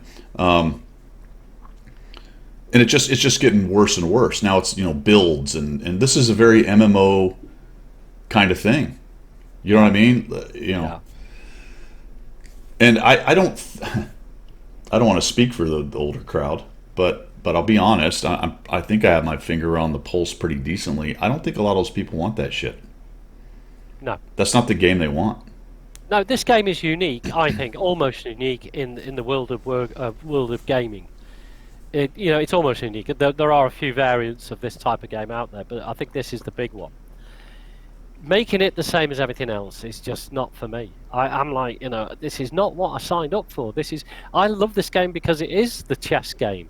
It Yeah. isn't the MMO. You Yeah. know what I mean? I love it. I mean, I just feel like, yeah, I'm with you. I just feel like they're walking away from what made it successful. Like, how do you not see that? Yeah. Or do you, or is it a case of you don't care? You're trying to create something different for a younger generation, and you're willing to lose those older players that maybe it's too small of a audience. Except that you've been one of the top 10 games for the last 10 years. Well, Like I can't wrap my mind around it. It's bizarre. It is bizarre because this setup, this game, this uniqueness of the game has won him the golden joystick 4 years running, and so on and so on. And for a game to last this long in the gaming community is almost unheard of. There are a few games out there that still has the longevity of this game, but I can't understand why you take a winning formula and change it, because it's got to be a financial decision. It's got to be. And I come back to my point earlier on that they've taken the percentages. What is the percentage of loss against the percentage of gain by doing this? And the gain outweighs the loss. Well, they've got to have a projection. I'm sure that they don't do it. Somebody's convinced someone that obviously this is a good idea, and it's the future of the game. Yeah. Because it does not feel like an iterative improvement of the old game. Yeah. And unfortunately, I think they've let a lot of that languish and not touched it while they've been churning out premiums. Yeah. And things like that, where I think we'd be in a lot better position if they had iteratively improved the cruise system and the cruise system and the skills and perks along the way. There was so many cool things they could have done with that. Small little things to keep the bonuses small but interesting at the same time. Yeah. Change it up a little bit as you go so people can learn and be refreshed and all that. There might even have been a way to do some small grind improvements or additions at the end of tanks that weren't such a giant thing, but like most things that you leave to languish with a large organization, once you get to a certain point, you feel the need to completely reorganize, Yeah. and that's where we are. But as we've said before, I mean, it's a great discussion point. I think, and it's worthwhile to actually air this type of discussion. But the bottom line is, it's coming, and okay, I get it's coming, but Wargaming, give us some information that is easy to understand on the whole thing. So if it is going to come, I can adapt my way of doing this game, playing this game, whatever. Yeah. Give me the information. I'll go forward with it and see where we are. Like they did with equipment. They gave us a lot of information about how the equipment was going to change. I thought the equipment 2.0 was a great model for change. Yeah. It kept intact the old system and improved it. That gave me hope when equipment 2.0 came out. I'm like, wait a minute, maybe we're going to get some kind of improvement stuff, significant improvement, but it kept the old system. I didn't feel like that really overpowered anything. No. So I don't know, man. Yeah, it'll be interesting. I mean, there is always interesting days ahead, isn't it? It's the old Chinese proverb, isn't it? May you live in interesting times. And I think with Wargaming, it is exactly that. It'll be interesting. So let's see how it pans out. Yeah, I mean, Randall makes a good point. Older players have money, but they are running out of stuff to buy. That's true. And that's yeah. I mean, how many premium tanks can you possibly buy? But they very much become the same. It's you can take you got the outliers like the Defender, but you can take most premiums and they're very much same. Right. They are what they are. There's nothing special about the majority of the premium tanks. So once you bought one, I've stopped buying premium tanks. Unless something Clippy really says all of them. Yeah, all of them. I'm kind of with you on that. Actually, to be quite honest, Yeah. Absolutely. I do like having as many tanks as possible for some strange reason. You are a collector, sir. But I'm not against. Again, I'm not. It's not a case of I fear change, I hate change, I don't want change. That's not it either. I just don't want the game to become so min-maxy. Where you got the keeping up with the Joneses part, where you've got to get the 80 skill crew, and then you get the 3 vents on top of them by going past that and spending a bunch of silver and gold to get there just to be competitive. I don't know. I think in pubs it's not going to matter too much, but I mean, I'll tell you what. Let's just imagine you get that 3-man chieftain platoon who gets the rank 88 crews in there, all the field mods. I mean, that's going to be bad. It's already bad, but I mean, it could be worse, I guess. That's a good point, Guido, that Grumpy Old Man's made. If Wargaming turned around and said, we make this a subscription game, you pay $15 a month and you have everything,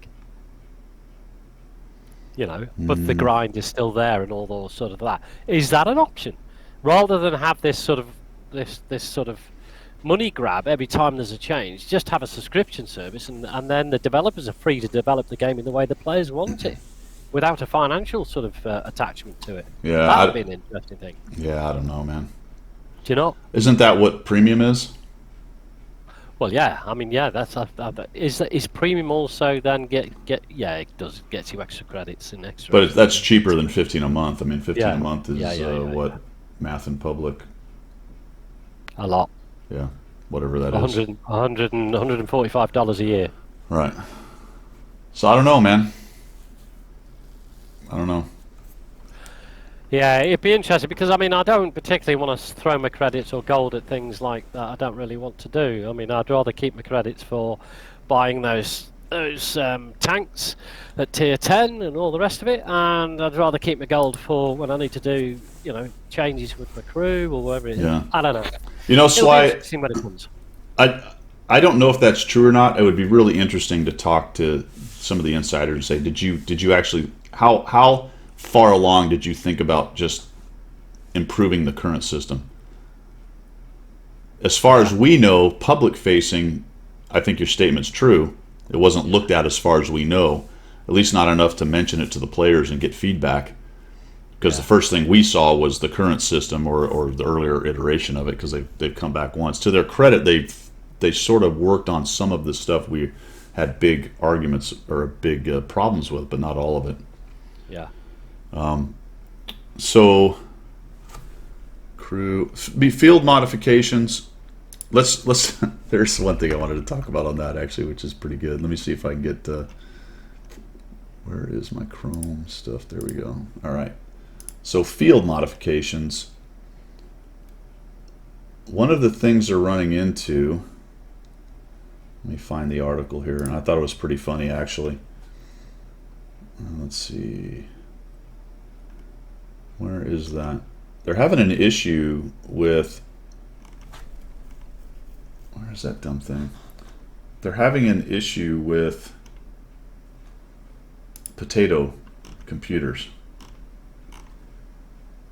And what's happening is, one of the things that field modifications does is changes your setup, right? So you can have different equipment with one slot, and the other, one does equipment and something else. One does consumables. Yeah. So you can have two different setups for two different maps, and now I'm not going to be able to find it naturally. Well, you're allowed to set up two different configurations. It's a configuration change on the countdown prior to the game loading. Oh man, I'm not going to be able to find the stupid article, am I? Oh, here it is. Improved field modification. I found it. This is fantastic. All right, here we go. Oh man, hopefully you can see this. Let's see. So when making decisions about dual modifications, pay attention. No, that's not it. Where is it? Balance improvements, adjusted. Where did it go? Loading screen. Here it is. Finally found it. Previously, players with low-spec PCs might have experienced slower loading times and did not have enough time to select one of two vehicle loadouts before the battle starts. We are aware of this issue and have been developing a solution. You can now switch configurations right on the battle loading screen while evaluating the map team composition. To select one of the two vehicle loadouts, Control+1, Control+2, which is terrible. Yeah, should be one button press. Why wouldn't it be like number 7 or 8, like just one of the numbers of the things that we already? It says not used, or an F number, F12. No, we use what 4, 5, 6 or whatever for consumable stuff. Why not just whatever Control+1 or +2? Got it. I don't know. What a pain in the ass. All right. Yeah. Why not a button on the screen? But anyway. Well, yeah. Why not click the screen? Don't know. Anyway. Yeah. So this is not the one I was looking for, but there was another blurb somewhere where it says, "Don't press the button multiple times. Just give it some time." Yeah, I've read that. Yeah, it will happen. Give it time, potato user. I think, and I'm doing the poor old RU server a disservice here, but I think it's generally around those servers that have lower spec systems. I think in the NA server, majority of people have got fairly decent systems, and same with the EU. I think it's probably geared towards more the RU server with their toasters. Yeah, that's a very narrow viewpoint, but yeah. So for field modifications, I like the idea of the different setups because that doesn't really that's not a buff. That's just a strategic choice based on map. I'm like, all right, that's cool. Yeah. This stuff though, where you add or minus points, is just ridiculous. Yes. Also, you tie it to tier, which means tier 10 see tier 8s, folks. I don't know what to tell them. So now the tier 10 is going to have more modifications available than the tier 8, as if the tier 10 needed more. Yeah. Of course it does. That makes no sense of any kind. No. It's ridiculous. No. Now, it's just been the same across the whole of the range. And to be fair, I don't know. An observation. Yeah. Some of these things just don't matter, and no one's going to ever use them. There is that. It goes back to my 5 things that matter. Yeah. If you're not buffing one of the 5 things that matter, let me find one. Yeah. Hull traverse -5, suspension -10, effectiveness of maintaining speed when crossing all terrain types. +7 for heavy. Yeah.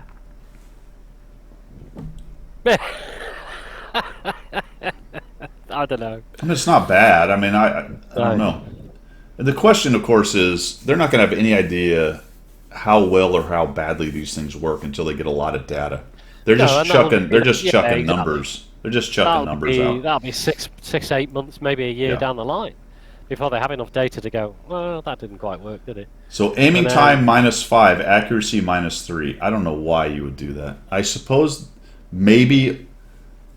So if you had a slow aiming tank that was already accurate, but this is not 0.3 dispersion. This is 3%. Can you even see that? no, Can you? Does that even change it? Say your accuracy is what are they, like a 3.7? Will you spit that. will 3% even knock it down to 3.6 or make The it other 3? thing is, well, it makes it completely erroneous because you've got RNG. So whether it's slightly more accurate or not won't make any difference because RNG will dictate whether that actually goes where you Well, I want mean, you it. get a better baseline. So Well, the maybe baseline will be slightly better, but you won't even notice it. Surely you won't. Not 3% anyway. well, I guess my question is, if I'm at 0.37 accuracy, does it no kidding take it to 3.4? Is that what it Well, would no. do? I mean, minus. I'm going the wrong way on that one, but you understand what I'm saying. If it's 0.37, does it go to 0.40? Is that are those numbers right? I'm not sure. I'm not sure. Yeah, I'd Let's have to look into that. Yeah, Yeah. but Some of the stuff in chat is amazing at the moment.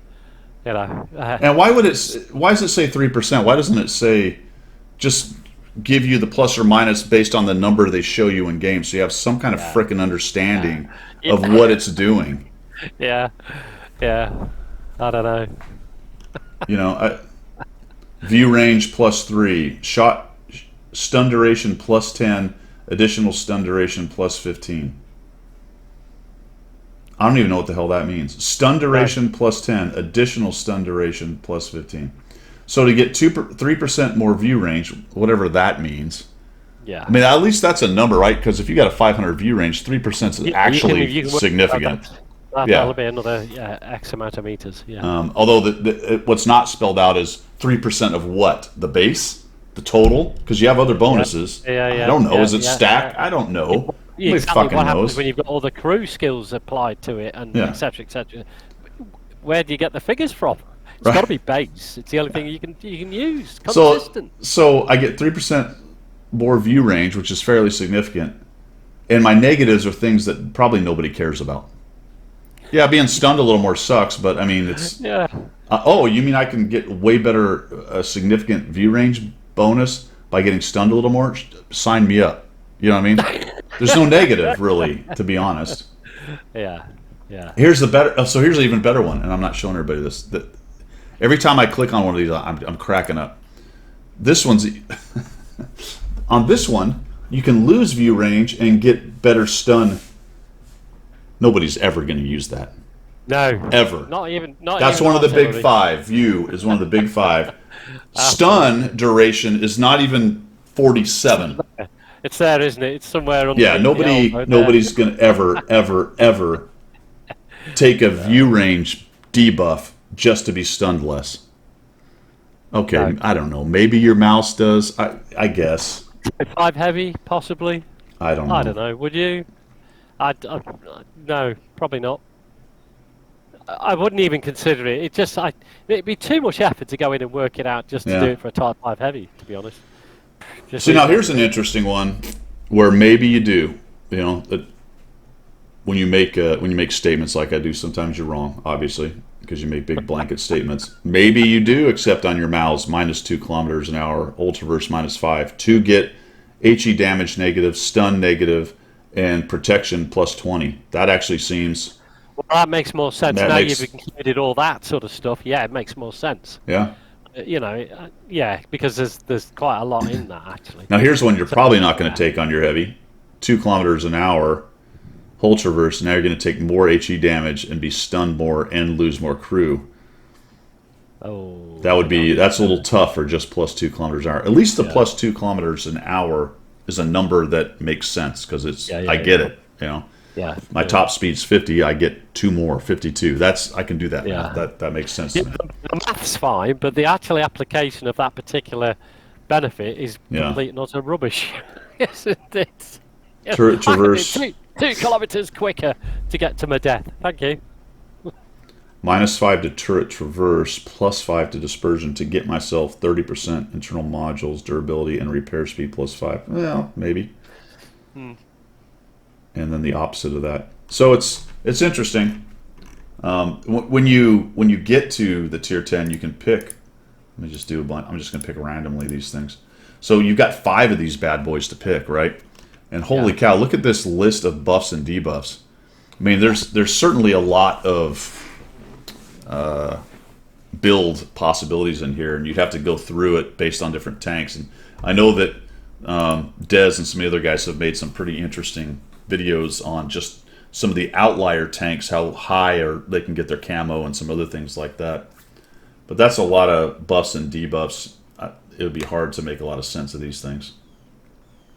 I think you become intuitive about it. I don't think, unless you very seriously want to sort of dig into it, I think you just think, well, what's worked for me in the past, what looks good for me, I'll just pick it there and then.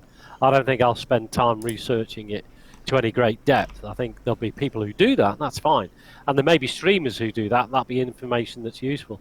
But I think it'll be intuitive at the time. You'll think, yeah, I'll try that, see what it looks like, see what it does. I don't know what the cost is. There's a cost. Let's see. Listen to your concern to costs increasing purchasing dual modifications across. Now, depending on the vehicle tier, costs will be different, with the lowest ones for tier 6. So you got to buy each one of these. Right. Yeah, I don't know how that works, man. To be quite honest, I haven't paid that close attention. So you have to buy each one of those, huh? Right. Yeah. Yeah. Is that every battle, or is that just per tank, and then you've got it? That I don't know. XP required. So there's XP required to unlock it. And then there's... How does this work? 8, 7, 8. 2, 4, 5, 7, 8. I don't know, man, because there's a difference between 1, 3, 5, and 3, 6. There's a difference between the things that allow you to have different loadouts. Of course, then there's special modification 6, which lets you have a second special slot. Right. Which may be one of the more... That's probably, to me, one of the more valuable things. If you can get a second specific slot and get a bonus on a piece of equipment, that's huge. Yeah. No, I like that idea. I like that idea. I've always said there's a need for an extra slot, always, because it gives you the option. It gives you the choice that you don't have. You're sort of stuck with the standard meta options, but if you get an extra one, that's cool. Yeah. Yeah, there's some good points in chat, actually. Good points. What's Cliffy say? I don't buy the CCs now. Best thing. No, they're talking about Des Quickie and Skill. They're sort of going. They know what's going on, but Wargaming not listening. But I mean, CCs are probably no more influential than the average player in that respect when it comes to the business side. You know. Well, Wargaming does have to respond to some of the bigger ones when they go really high order on them. Reference Skill and I think Quickie Babies. You know, you sort of have to because they've got such big audiences. You at least have to make an effort, I guess. Or at least contact them and discuss it with them, perhaps. I don't know. You know. Yeah, I mean, they let Skill do that big. Yeah, he put it out, didn't he? He had a good old chat about it. Well, and he did a what's the word I'm looking for? Rant? No, God bless. Old guy. Nothing. You know, the questionnaire, whatever that thing's called. Survey. Yeah, there you go. Yeah, see, I'm old, I got that. He did a big survey, and they're going to have to address it. Whether they actually change anything or do anything is another question. No, it's just information incoming. I mean, like any organisation, the more information that comes in, the more I guess the more you understand your own player base. But whether they do anything with that again, it comes to the financial bottom line. Whatever the decision-making process to improve this game or make this game the way it's going to be, Yeah. it's great that developers want to make this and do this, and they're all fired up and they want this. But there's some bespectacled, suited geezer in the back room with his calculator going, "Yeah, that ain't happening because of this." Yeah. Do you know what I mean? Well, there will be somebody. as they like to say, it's a big ecosystem. So there's more than. Yeah. And if the point was made on the forums, and it's obvious that we are the engaged group. Us, the 30 or so watching this, and you and I, the 60 or 70 who watch it on YouTube, are the engaged players and may not be representative of the whole. Although I think that's making it a little too simplistic. I think we are pretty close to the standard. Yeah. At least in demographic, if not in amount of games played and money spent. Yeah, I think you hit the nail on the head there. And Wayne, we are special. We're very special. But yeah, I think you hit the nail on the head. Is that we are a selection of the whole of the player base, albeit a small sample size. But I do think that the views that we hold are not a million miles away from the majority of the players, because we are that involved in the game. We don't just dip into this game. I dip into DayZ. I have no interest in going on the forums. I've no interest in discussing it with anybody. I dip into DayZ and play it. Right. World of Tanks is different. I have a personal vested interest in playing this game. But plenty of people play it the way you play DayZ. They just roll in, they play, and they go on. You have to be realistic about it. Absolutely. In fact, when I say plenty, it's probably obviously the majority. That's any game that's out there. We just happen to be the grognards who are really into all the basic stuff. I don't think it's going to end the game. Cliffy mentioned the IS-3A, the tank that destroyed the game. Yeah. It will go on. It's going to be really interesting to watch what happens. We've had these discussions in the past, and there's been forum angst and things, and the server population is going to be destroyed, and this, that, and the other. It's been sort of on a slight downward to leveling off kind of thing for years now. Yeah. We'll find out, man. 6 months from now, we'll tell the tale. If by Christmas you and I are just sitting here happily driving along and the server pop is the same, or maybe it's better. I don't know. Maybe they're onto something. Yeah. Maybe they add 20 more people or whatever. Which is quite big for the NA server. Yeah. Another 20 people in there. And maybe 22 if we get crazy, That's... Yeah, if we get mad, it could be. Yep. Top projections are 27 and a half. Wayne's got a Masonic theory about this. Look at him with his eyes. Oh, yeah, the Illuminati. The Illuminati are coming at us. Oh, dear. Do it's going to happen? We can discuss this to the end of the world, and it's great that we actually have this ability and this opportunity to put it out there and discuss it. Yeah. And like everything else, I will still be playing this game this time next year. If they weren't doing this, you and I we'd have been done 30 minutes ago. We would have been. Yeah, I could have made my third cup of coffee. I wouldn't be sitting here talking to you people, crying about a game. First world problems, baby. First world. Hey, what the hell happened to recon mode? I don't know. I asked the Wargaming folks. I haven't got an answer yet. Obviously, there was the issue They're with calling it topography mode. Oh, has it changed? Yeah. Oh. They're saying that the single player mode, topography mode, is now going to be part. It's in the common test now. Oh, so basically, what did they figure out that they weren't able to bring everybody in to do regular games on them? So they're going to let you just drive around maps. Is that what you think happened? Yeah, I asked the question. I haven't had an answer. Right. Okay. There is a spotting mechanic in there where you will be spotted by enemy tanks to give you the ability to work out positional play and all the rest of it. So there'll be... Well, that's useless because they'll just... whatever. That'll be randomly positioned tanks or whatever. Absolutely. Yeah. Oh, they may be in the same place every time and you go, yeah, I know they're there. Yeah. I don't know. But yeah, they're calling it topography now. I don't know what that means. I mean, it's nice. We've been asking for the ability to go into maps solo without doing training rooms forever. So good on them. That's Yeah. fine. But I was more interested in the recon mode where we could play new What about the maps. recon mode? I don't know. We I could don't play know new that. maps and kind of get an idea and give them feedback. But that seems to be at the moment a dead letter. That's I don't a know. death. I haven't seen that at all. I think they are different, Cliffy. Are they? Right. Okay. What I was saying is, have they shit canned? Have they crap canned recon, and now they're just going to do topography because for some reason they can't do recon? I mean, it was released in, was it last patch?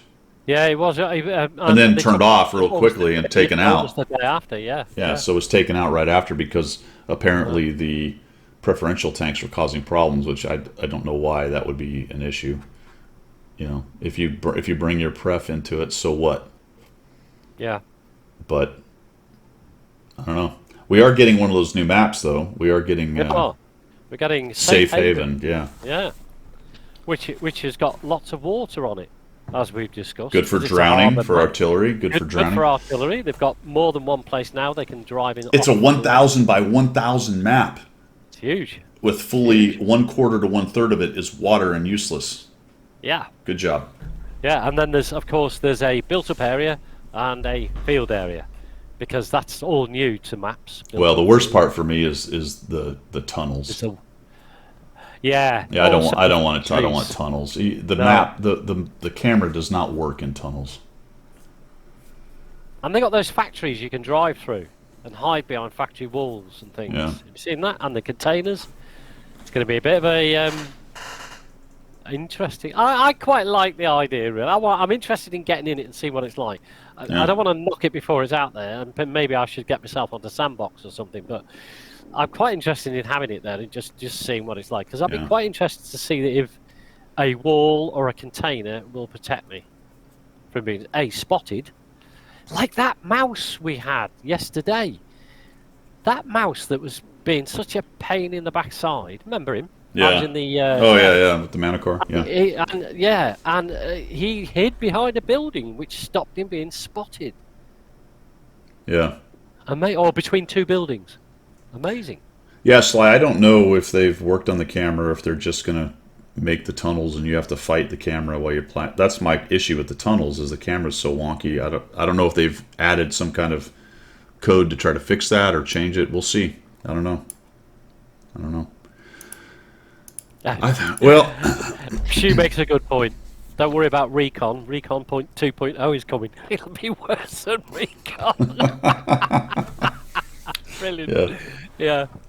They're going to figure out how to make something worse that they never released. Yeah. Yeah. Actually, that's not true. They released it for 6 hours. Somebody did note. They did, yes. They did. It was out for 6 Yeah. hours. So, Yeah. sorry if you didn't get to play it. That's your fault. Yeah, you weren't around. Yeah, if the ceiling is high enough, they need to. Well, I guess it does actually physically stop you from zooming out too much when I was you're going to say, inside if you things. zoom out, you won't see your tank anymore. You'll just see the top of the building. Well, it already does that, I think. If you go into the tunnels on Craftworks, you can't zoom out of the tunnel. So it is. Right. As far as that goes, the camera will only go to the top of whatever it is. Yeah. Yeah. But it's different. So if you're used to doing certain things and looking around, you have to change the way you do it when you're in the tunnels. So Yeah. we'll see. Could just be a mechanical process as each person figures out how to do it. Yeah.